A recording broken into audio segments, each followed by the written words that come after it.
Anong sign to? Greater than. Ito. Less than. Ito. Equal. Oh, equal. Ganito yon, gamitin sila. Halimbawa, si Gusion. Sa kaliwa si Gusion, sa kanan si Alucard. Si Gusion, level 1. Si Alucard, level 2. O, mas mataas si Alucard. O, anong gagamitin mo dito sa tatlo?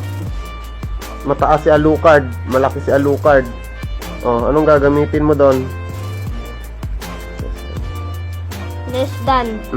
Halimbawa, ito ha. Lahat ng kaliwa, si Gusion. Lahat ng kanan, si Alucard. Ha?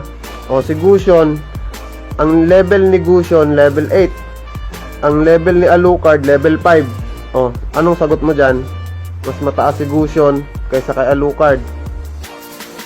Greater than. O, sulat mo, greater than. Mataas si Gusion eh. O, ito ulit. Si Gusion to. Gusion ulit to ha, kaliwa ha. Si Gusion, level 6. Si Alucard, level 12 na. O, anong sagot mo dyan? Anong sagot mo? Less than. Less than, o. Sino mataas? Si Alucard. Done. O, ngayon, eto naman. Si Gusion, saka si Alucard, pantay. Level 15 sila parehas. O, anong tawag mo doon? Anong sagot dyan? Equal. O, kasi pantay sila.